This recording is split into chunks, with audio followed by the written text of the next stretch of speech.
എല്ലാവർക്കും focus star P S സിയിലേക്ക് സ്വാഗതം. ഇന്ന് നമ്മൾ ഓഫീസ് എന്നുള്ള പാർട്ടിൻ്റെ രണ്ടാമത്തെ ഭാഗമാണ് ഡിസ്കസ് ചെയ്യുന്നത്. ഇന്നത്തെ ടോപ്പിക്കിൽ ഫസ്റ്റ് ടോപ്പിക് എന്ന് പറയുന്നത് ടൈപ്സ് ഓഫ് ഓഫീസാണ്.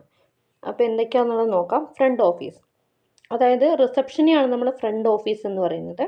അതായത് ആ കമ്പനീൻ്റെ മറ്റുള്ള ഡിപ്പാർട്ട്മെൻറ്റ്സിലേക്ക് കണക്ഷൻ വരുന്ന ഒരു മെയിൻ ഏരിയ ആണ് ഫ്രണ്ട് ഓഫീസ് എന്ന് പറയുന്നത്. It refers to a company's department that come in contact with outsiders such as clients, suppliers, bankers, financial institutions and general public at large. അതായത് ആ ഒരു ഓഫീസുമായിട്ട് ബന്ധപ്പെട്ട പുറത്തുനിന്നുള്ള ആൾക്കാർ, ആ ഡിപ്പാർട്ട്മെൻറ്റ് ആ ഒരു ഓഫീസിൻ്റെ ഉള്ളിലുള്ള ആൾക്കാരല്ല, പുറത്തുനിന്നുള്ള ആൾക്കാർ, അതായത് suppliers, clients, bankers, financial institutions, general public, ഇവരുമായിട്ടുള്ള ഒരു കോൺടാക്റ്റ് വരുന്നത് ഫ്രണ്ട് ഓഫീസിലാണ്. The front office welcomes visitors, deals with queries of visitors. അതായത് ഫ്രണ്ട് ഓഫീസിനാണ് നമ്മൾ ആദ്യം പോയിട്ട് ഒരു ഓഫീസിൽ എന്തെങ്കിലുമൊക്കെ എൻക്വയറീസ് ഉണ്ടെങ്കിൽ, അതെങ്കിൽ എന്തെങ്കിലുമൊക്കെ ഡൗട്ട്സ് ഉണ്ടെങ്കിൽ നമ്മൾ പോയിട്ട് ക്ലിയർ ചെയ്യുക എവിടെയാണ്? ഫ്രണ്ട് ഓഫീസിലാണ്. Okay. And receives mails and disseminates the same to respective departments. അതായത് എന്തെങ്കിലും ഡിപ്പാർട്ട്മെൻറ്റിലേക്കുള്ള മെയിലുകൾ ഫ്രണ്ട് ഓഫീസിലാണ് കളക്ട് ചെയ്യുക. അതിനുശേഷം അതാത് ഡിപ്പാർട്ട്മെൻറ്റിലേക്ക് എന്ത് ചെയ്യും? ഡിസ്ട്രിബ്യൂട്ട് ചെയ്യും. അടുത്തത് the middle office. Middle office is usually A part of operations division of the business unit. അതായത് ഒരു ബിസിനസ് യൂണിറ്റിലെ ഓപ്പറേഷൻസ് ഡിവിഷൻ്റെ ഒരു പാർട്ടാണ് മിഡിൽ ഓഫീസ് എന്ന് പറയുന്നത്. These divisions ensure the proper flow of work within the organisation. ഒരു ഓർഗനൈസേഷൻ്റെ ഉള്ളിലുള്ള proper flow of work ഈ ഒരു മിഡിൽ ഓഫീസിൽ എൻഷ്യൂർ ചെയ്യുന്നുണ്ട്. Middle office generally functions along with the front office and it comprises of departments of financial services. അതായത് ഈ middle office സാധാരണ front ഓഫീസും ആയിട്ട് രണ്ടും ചേർന്നിട്ടാണ് എന്ത് ചെയ്യുന്നത്? ഒരുമിച്ച് വർക്ക് ചെയ്യുന്നത്. അപ്പോൾ ഈ മിഡിൽ ഓഫീസിൽ സാധാരണ ഫിനാൻഷ്യൽ സർവീസുമായിട്ട് ബന്ധപ്പെട്ട ഡിപ്പാർട്ട്മെൻറ്റ്സ് ആണ് വരുന്നത്. Due to their critical role it is supervised by back office managers. അപ്പോൾ ഈ മിഡിൽ ഓഫീസ് ആരാണ് കൈകാര്യം ചെയ്യുന്നതെന്ന് വെച്ച് കഴിഞ്ഞാൽ ബാക്ക് ഓഫീസ് മാനേജേഴ്സ് ആണ് ഈ മിഡിൽ ഓഫീസ് കൈകാര്യം ചെയ്യുന്നത്. ഇനി electronic office, it is integrated computer systems design to handle office work. അതായത് ഒരു ഓഫീസ് വർക്കിൽ നമ്മൾ കമ്പ്യൂട്ടർ സിസ്റ്റംസിനെ ഇൻ്റഗ്രേറ്റ് ചെയ്തിട്ട് വർക്ക് നടത്താൻ വേണ്ടിയിട്ട് ഡിസൈൻ ചെയ്തിട്ടുള്ളതാണ് ഇലക്ട്രോണിക് ഓഫീസ് എന്ന് പറയുന്നത്. In this office all activities are carried out with the help of software applications. അപ്പോൾ ഈ ഇലക്ട്രോണിക് ഓഫീസിൽ എല്ലാ കാര്യങ്ങളും അവിടെ മെയിൻറ്റെയിൻ ചെയ്യുന്നത് സോഫ്റ്റ്വെയർ ആപ്ലിക്കേഷൻസ് ഉപയോഗിച്ചിട്ടാണ്. ദ എയിം ഓഫ് ഈ office is to reduce paper work. അപ്പോൾ ഈ ഓഫീസിൻ്റെ അല്ലെങ്കിൽ ഇലക്ട്രോണിക് ഓഫീസിൻ്റെ പ്രധാനപ്പെട്ട ഒരു എയിം എന്ന് പറയുന്നത് പേപ്പർ വർക്ക് മാക്സിമം കുറയ്ക്കുക ആൻഡ് ബിസിനസ് ഓപ്പറേഷൻസിൻ്റെ സ്പീഡ് കൂട്ടുക എന്നുള്ളതാണ്. The introduction of e-office improves accuracy and efficiency of organizations and thereby improved their level of services. അപ്പോൾ ഈ ഓഫീസ് വന്നതോട് കൂടിയിട്ട് അവിടെ വരുന്ന വർക്കുകൾ ആക്യുറേറ്റ് ആയിട്ടും എഫിഷ്യൻ്റ് ആയിട്ടും നടത്താൻ വേണ്ടി പറ്റും. അതുപോലെ തന്നെ അവരുടെ സർവീസ് ഒരു ലെവൽ ഇമ്പ്രൂവ് ചെയ്യാനും പറ്റും. ഇനി വിർച്വൽ ഓഫീസ് എന്താണെന്ന് നോക്കാം. ഈ virtual office implies mobile or remote work environment equipped with telecommunication links and basic office furniture but without A fixed office space. അതായത് വിർച്വൽ ഓഫീസ് എന്ന് പറഞ്ഞാൽ ഒരു ഫിക്സഡ് ഓഫീസ് സ്പേസ് ഇല്ലാതെ നടക്കുന്ന ഒരു ഓഫീസിനെയാണ് വിർച്വൽ ഓഫീസ് എന്ന് പറയുന്നത്. അതായത് ഒരു മൊബൈൽ അല്ലെങ്കിൽ റിമോട്ട് വർക്ക് എൻവയോൺമെൻ്റ് ആണ്, ടെലികമ്മ്യൂണിക്കേഷൻ ലിങ്ക്സും പിന്നെ ഓഫീസ് ബേസിക് ആയിട്ടുള്ള ഓഫീസ് ഫർണിച്ചേഴ്സും വെച്ചിട്ടുള്ള ഒരു ഓഫീസാണ്. അതായത് അവിടെ അങ്ങനെ ഒരു ഓഫീസ് ഉണ്ടോയെന്ന് വെച്ചാൽ ഉണ്ട്, പക്ഷെ അങ്ങനെ ഒരു ഫിക്സഡ് പ്ലേസ് ഇല്ല. Okay. Office automation has led to the development of virtual office concept. It works just like a physical office but without physical space and facilities. അപ്പോൾ ഇവിടെ ഈ ഒരു വിർച്വൽ ഓഫീസ് സാധാരണ ഒരു ഓഫീസ് പോലെ തന്നെ വർക്ക് ചെയ്യും, പക്ഷെ അവിടെ ഫിസിക്കൽ സ്പേസോ ഫെസിലിറ്റീസോ ഒന്നും തന്നെ ഉണ്ടാവില്ല. Employees interact with others through portable communication tools such as electronic mail, cellular phone, voice mail system, laptop computer, fax machine and audio or video conferencing system.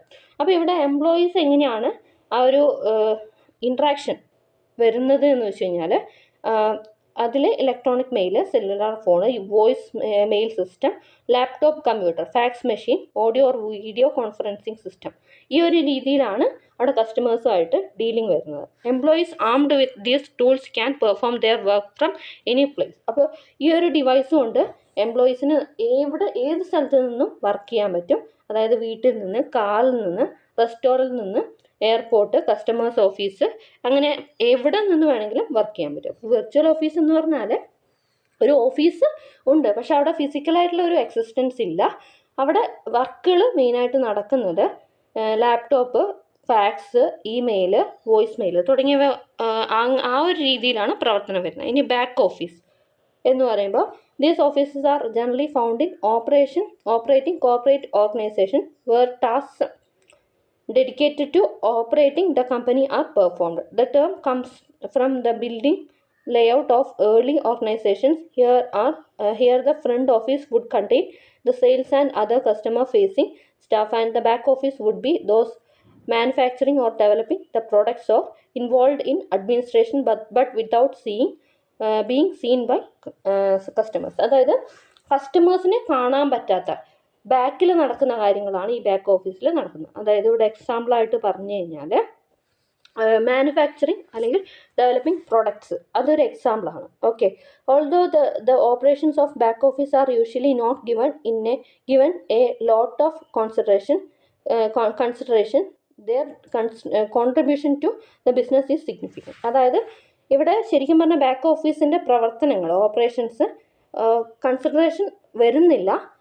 പക്ഷേ ഈ ഒരു ബിസിനസ്സിന് മെയിനായിട്ടുള്ള ഒരു സിഗ്നിഫിക്കൻ്റ് ആയിട്ടുള്ള ഒരു കോൺട്രിബ്യൂഷൻ കൊടുക്കും. ബാക്ക് ഓഫീസ് എന്നതുകൊണ്ട് ഉദ്ദേശിക്കുന്നത് കസ്റ്റമേഴ്സിന് പുറത്തുനിന്ന് കാണാൻ പറ്റില്ല, പക്ഷെ അവിടെ ആ ഒരു ഓർഗനൈസേഷൻ്റെ മാനുഫാക്ചറിങ് ഒക്കെ നടക്കുന്നത് ഈ ബാക്ക് ഓഫീസിലായിരിക്കും. ഓക്കെ, അടുത്തൊരു ടോപ്പിക്കാണ് ഓഫീസ് മാനേജർ എന്ന് പറയുന്നത്. ഓക്കെ, അപ്പോൾ എന്താണ് ഒരു ഓഫീസ് മാനേജർ എന്ന് നോക്കാം.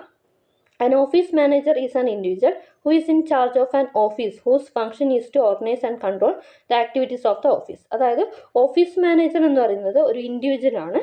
ആ ഒരു ഓഫീസിൻ്റെ ഇൻചാർജ് ആയിരിക്കും. പിന്നെ അതുപോലെ തന്നെ ആ ഒരു ഓർഗനൈസേഷൻ്റെ കൺട്രോളും ഫങ്ഷനിങ്ങും ഒക്കെ നടത്തുന്നത് ഈ ഒരു ഓഫീസ് മാനേജർ ആയിരിക്കും. Okay, he is appointed to head of the office. അപ്പോൾ അദ്ദേഹം ആ ഒരു ഓഫീസിൻ്റെ ഹെഡായിട്ട് അപ്പോയിൻറ്റ് ചെയ്തിട്ടുള്ളതാണ്. The office manager is the pivot around which the office function revolves. അതായത് ആ ഓഫീസ് ഫങ്ഷൻസ് നടക്കുന്നതിൻ്റെ ഇടയിലുള്ള ഒരു പിവറ്റ് എന്ന് പറഞ്ഞാൽ അതിൻ്റെ ഒരു മെയിനായിട്ടുള്ള ഒരു ഓർഗനൈസറാണ് ഈ ഓഫീസ് മാനേജർ എന്ന് പറയുന്നത്. He extracts the work from the subordinates to achieve organisational goals. അതായത് അദ്ദേഹത്തിൻ്റെ മറ്റുള്ള വർക്കേഴ്സുമായിട്ട് കോർഡിനേറ്റ് ചെയ്തിട്ടാണ് ഓഫീസ് വർക്ക് കംപ്ലീറ്റ് ചെയ്യുന്നത്. Okay, it is his responsibility to plan, organize and control clerical aspects of the organization, including the preparation, communication, coordination and storage of data to support production and other important operations of industrial establishments. അതായത് അദ്ദേഹത്തിൻ്റെ റെസ്പോൺസിബിലിറ്റിയാണ് ഈ clerical ആസ്പെക്ട്സിൻ്റെ plan, organisation, control തുടങ്ങിയവയൊക്കെ. അതിൽ ആ ഒരു clerical ആസ്പെക്ട്സിൽ വരുന്ന കുറച്ച് കാര്യങ്ങളാണ് preparation, communication, coordination, storage of data, പിന്നെ other important operations. Okay, he monitors the work process and evaluates their outcome. അതായത് ആ ഒരു ഓഫീസിൽ നടക്കുന്ന വർക്ക് പ്രോസസ്സ് മോണിറ്റർ ചെയ്യുകയും പിന്നെ ആ ഒരു ഔട്ട്കം ഇവാലുവേറ്റ് ചെയ്യുകയും ചെയ്യുന്നുണ്ട്. On the whole he is appointed as an administrative head of the office. അതായത് ആ ഒരു ഓഫീസിൻ്റെ അഡ്മിനിസ്ട്രേറ്റീവ് ഹെഡായിട്ടാണ് അവിടെ അപ്പോയിൻറ്റ് ചെയ്യുന്നത്. Okay, today in the modern era of dynamic and competitive business environment the office manager has to perform a wide variety of task from managing basic office services to handling of the most modern techniques of systems integration, automation, operations, research and communication. Okay, അപ്പോൾ ഇപ്പോൾ ഈ ഉള്ളൊരു modern ഏജിൽ അവിടെ വരുന്ന കുറേയധികം കാര്യങ്ങൾ office manager ശ്രദ്ധിക്കേണ്ടതായിട്ടുണ്ട്. In performing these tasks, he assumes the position of a full-fledged functional executive at par with other operational executives. അപ്പോൾ ഇപ്പോഴത്തെ ഈ ഒരു സാഹചര്യത്തിൽ ആദ്യം ഉണ്ടായിരുന്ന ഓഫീസ് മാനേജറെക്കാളും കൂടുതൽ ഡ്യൂട്ടീസ് അത് പെർഫോം ചെയ്യേണ്ടി വരും. ഇനി ക്വാളിഫിക്കേഷൻസ് ഓഫ് ഓഫീസ് മാനേജർ എന്തൊക്കെയാണെന്ന് നോക്കാം. Educational and practical training, experience and personal qualities. അപ്പോൾ ഇതിൽ എഡ്യൂക്കേഷണൽ ആൻഡ് പ്രാക്ടിക്കൽ ട്രെയിനിങ് എന്താണെന്ന് നോക്കാം. An office manager must have appropriate educational qualification. Appropriate ആയിട്ടുള്ള ഒരു എഡ്യൂക്കേഷണൽ ക്വാളിഫിക്കേഷൻ വേണം. He should possess not only bachelor's degree in the relevant discipline but also have proficiency in English and one or more foreign languages. അതായത് ആ ഒരു office മാനേജർക്ക് ആ bachelor's degree അല്ലാതെ അവിടെ ഇംഗ്ലീഷിൽ പ്രൊഫിഷ്യൻസി വേണം, അതുപോലെ തന്നെ ഒന്നിലധികം ഫോറിൻ ലാംഗ്വേജസിലും പ്രൊഫിഷ്യൻസി വേണം. Okay, the office manager must also have special training in business administration, accounting, office systems and procedures, office machines and data processing methods. അതായത് ഓഫീസ് മാനേജർക്ക് വേണ്ട മറ്റൊരു കാര്യം എന്ന് പറയുന്നത് സ്പെഷ്യൽ ട്രെയിനിങ് വേണം. എന്തിലൊക്കെയാണെന്ന് വെച്ച് കഴിഞ്ഞാൽ business administration, accounting, office systems, procedures, office machines and data processing methods. ഇനി എക്സ്പീരിയൻസ് നോക്കാം. ഈ should have sufficient business experience, preferably be in a similar organisation as the one employ him as office manager. അതായത് അദ്ദേഹത്തിന് proper ആയിട്ടുള്ള ഒരു experience വേണം. This will enable the office manager to get familiar with the routine procedures of the organisation. ഇങ്ങനെയുള്ള ഒരു experience അവിടെ ആ ഒരു ഓർഗനൈസേഷനിൽ സ്ഥിരമായിട്ട് നടക്കുന്ന ആ ഒരു കാര്യങ്ങൾ, പ്രൊസീജിയേഴ്സ്, റുട്ടീൻ പ്രൊസീജിയേഴ്സിൽ ഒരു ഫെമിലിയാരിറ്റി ഉണ്ടാവും. അതുപോലെ തന്നെ and also problems of the office that he has to manage. അതുപോലെ തന്നെ അവിടെ എന്തൊക്കെയാണ് പ്രോബ്ലംസ് വരാൻ ചാൻസ് ഉള്ളത്, അതെങ്ങനെ മെയിൻറ്റെയിൻ ചെയ്യണം തുടങ്ങിയതൊക്കെ ഈ ഒരു എക്സ്പീരിയൻസിലൂടെ അദ്ദേഹത്തിന് ലഭിക്കും. ഓക്കെ, ഇനി പേഴ്സണൽ ക്വാളിറ്റീസ് നോക്കാം. The main task of the office manager is to get the office work done by personnel of the office efficiently and economically. അതായത് ഇവിടെ പേഴ്സണൽ എന്നതുകൊണ്ട് ഉദ്ദേശിക്കുന്നത് ആ ഒരു ഓഫീസിലെ മറ്റുള്ള വർക്കേഴ്സാണ് പേഴ്സണൽ എന്നതുകൊണ്ട് ഉദ്ദേശിക്കുന്നത്.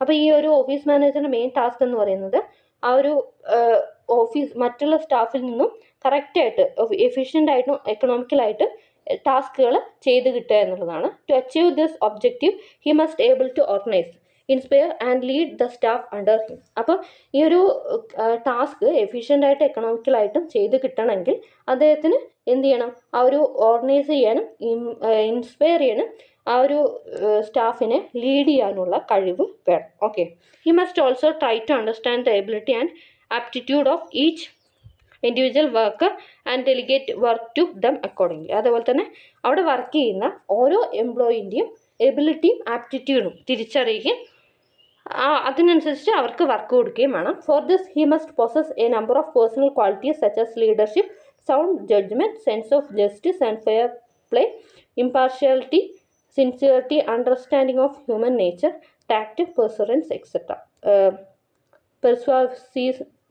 പെർസ്വാസീവ്നെസ്. ഓക്കെ, അപ്പോൾ ഈ ഒരു കാര്യങ്ങൾ ഓരോ എംപ്ലോയിൻ്റെയും കാര്യങ്ങൾ അറിയാൻ വേണ്ടിയിട്ട് അദ്ദേഹത്തിന് വേണ്ട ക്വാളിറ്റീസാണ് പറയുന്നത്. Leadership, sound judgement, sense of justice, fair play, impartiality, sincerity, understanding of human nature, tact, persuasiveness. Okay, ഇതൊക്കെ വേണം.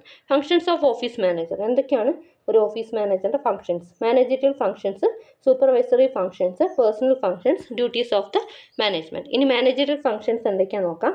The office manager is the administrative head of the office. It is his duty to manage the entire affairs of an office. അതായത് ഒരു ഓഫീസിൽ നടക്കുന്ന entire affairs manage ചെയ്യുക എന്നുള്ളത് അദ്ദേഹത്തിൻ്റെ ഡ്യൂട്ടിയാണ്. As an administrative in charge he is expected to perform the following functions: planning the work to be performed beforehand, forecasting the furniture demands based on past records, organizing the activities of office, coordinating the activities of various departments, executing the policies and programs of management, communicating various policy decisions to the functional managers, designing and implementing new systems and procedures, reviewing systems and procedures periodically and effecting changes in them. Okay. Supervisory functions നോക്കാം. The primary duty of office manager is to extract the work from subordinates. In this regard, he perform, അതായത് supervisory functions എന്ന് പറയുമ്പോൾ ഈ ഒരു office മാനേജറിൻ്റെ പ്രധാനപ്പെട്ട മറ്റൊരു ഡ്യൂട്ടിയാണ് സബോർഡിനേറ്റ്സിൽ നിന്നും ആ ഒരു വർക്ക് എക്സ്ട്രാക്ട് ചെയ്തെടുക്കുക, അല്ലെങ്കിൽ അവരിൽ ആ ഒരു കാര്യം കറക്റ്റായിട്ട് പ്ലാൻ ചെയ്ത് ഓർഗനൈസ് ചെയ്ത് ഡിവൈഡ് ചെയ്തിട്ട് കറക്റ്റായിട്ടുള്ള ഔട്ട്കം എടുക്കുക എന്നുള്ളതാണ് അടുത്തൊരു ടാസ്ക്. അതിന് വേണ്ടിയിട്ട് കുറച്ച് ഫങ്ഷൻസാണ് വരുന്നത്. Dividing and allocating the work among the subordinates based on their specializations, ensuring that the work is carried out as per predetermined schedule, exercising regular control over the quantity and quality of work done by subordinates, ensuring the punctuality, providing adequate stationery and supplies, controlling their usage, arranging for appropriate equipment and maintaining them in proper working condition. Maintain the office well organized, clean and tidy. Okay, മൂന്നാമത്തെ ഫംഗ്ഷനാണ് personal functions. At times, office manager acts as a human relation officer for his own department. To ensure higher degrees of accuracy and efficiency at work, he should have efficient subordinates. അതായത് personal function എന്നതുകൊണ്ട് ഉദ്ദേശിക്കുന്നത് അവിടെ എംപ്ലോയീസിൻ്റെ ഇടയിൽ വരുന്ന functions. Personal എന്ന് പറഞ്ഞാൽ അവിടെ വരുന്ന കോ വർക്കേഴ്സ്, സബോർഡിനേറ്റ്സ് ഒക്കെയാണ് പേഴ്സണൽ എന്ന് പറയുന്നത്. അപ്പോൾ ഇവിടെ ഈ ഒരു സബോർഡിനേറ്റ്സിനെ മെയിൻറ്റെയിൻ ചെയ്യാൻ, അതുപോലെ തന്നെ അവരുടെ ആ ഒരു പെർഫോമൻസ് ഇൻക്രീസ് ചെയ്യാൻ അദ്ദേഹത്തിന് പ്രത്യേക ഫങ്ഷൻസ് വേണം. Recruit or hire skilled workers for the department, arranging for training and development programmes for the subordinates to upgrade their knowledge, conducting staff appraisal interviews periodically, measuring the work of subordinates through appropriate methods, fixing up remuneration for the staff, and devising methods for suitable compensation, dealing with matters as regards to indiscipline, counseling and setting the disputes among the subordinates to the possible extent. Okay. ഇനി duties to management, അതായത് മാനേജ്മെൻറ്റിലേക്ക് വേണ്ട duties. Manager is a functional head of the department. He acts as staff expert to top management and offers advises on various policy matters relating to office routine. He also performs the functions like provision of information that is needed to make policy decisions, supporting and implementing the policies of the top management, reporting the problems of the management which are beyond his limits, identifying problems in the implementation of the policies and reporting to the top management for remediation, handling mails and fixing appointments on behalf of the top managers. അപ്പോൾ ഞാൻ ഈ പോയിൻറ്റ്സുകൾ വായിച്ച് പോകുന്നത് സിമ്പിളായിട്ടാണ് ഓരോ point പറഞ്ഞിരിക്കുന്നത്. എല്ലാം explain ചെയ്ത് വരുമ്പോഴത്തേക്ക് കുറേ സമയം എടുക്കും. ഓക്കെ, അപ്പോൾ ആവശ്യമുള്ളത് മാത്രം ഞാൻ എക്സ്പ്ലെയിൻ ചെയ്യുന്നുള്ളൂ. വേറെ എന്തെങ്കിലും ഡൗട്ട് ഉണ്ടെങ്കിൽ നിങ്ങൾ ചോദിച്ചാൽ മതി. Okay, qualities of good office manager. ഒരു ഗുഡ് ഓഫീസ് മാനേജറിൻ്റെ ക്വാളിറ്റീസ് നോക്കാം. In the recent years the authority and responsibility of office manager have grown substantially. They are more involved in policy decision. The office manager should be capable of face challenges of modern complexities of business world. Dynamic office manager possesses the following qualities. അതായത് ഇപ്പോഴത്തെ ഈ ഒരു സ്റ്റേജിൽ ഒരു office മാനേജറിൻ്റെ duties എന്ന് പറയുന്നത് വളരെയധികം കൂടുതലാണ്, അതുപോലെ തന്നെ റെസ്പോൺസിബിലിറ്റീസും വളരെയധികം കൂടുതലാണ്. ഓക്കെ, അപ്പോൾ അദ്ദേഹത്തിന് വേണ്ട കുറച്ച് ക്വാളിറ്റീസാണ്. Organising ability.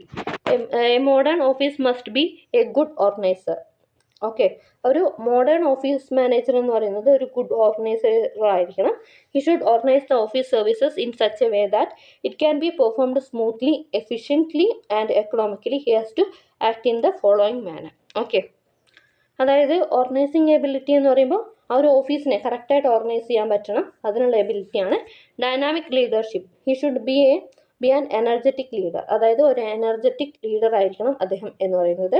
He should inspire and build confidence in the minds of സബോർഡിനേറ്റ്സിൻ്റെ മൈൻഡിൽ ഒരു കോൺഫിഡൻസും ഇൻസ്പയറും ബിൽഡ് ചെയ്യാൻ പറ്റണം. He must also encourage the subordinates to perform their job effectively and efficiently to achieve the common goal of an organisation. ഒരു ഓർഗനൈസേഷനിലുള്ള common goals achieve ചെയ്യാൻ വേണ്ടിയിട്ട് എന്ത് ചെയ്യണം? ആ സബോർഡിനേറ്റ്സിനെ എൻകറേജ് ചെയ്യണം, അവരുടെ ആ ഒരു ജോബ് പെർഫോം ചെയ്യാൻ വേണ്ടിയിട്ട് എൻകറേജ് ചെയ്യണം. ഇനി innovative. He should be innovative.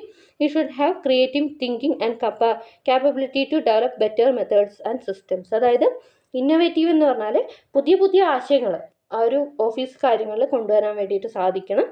അതുപോലെ തന്നെ ക്രിയേറ്റീവ് ആയിരിക്കണം. എപ്പോഴും നല്ല രീതിയിൽ വേറെ എങ്ങനെ നമുക്ക് ആ ഒരു ഓഫീസിലെ വർക്ക് തീർക്കാം എന്നുള്ളത് അറിഞ്ഞിരിക്കണം. Okay, moreover he should always in search of new and innovative methods and techniques of doing the office work in order to increase the efficiency and quality of the work.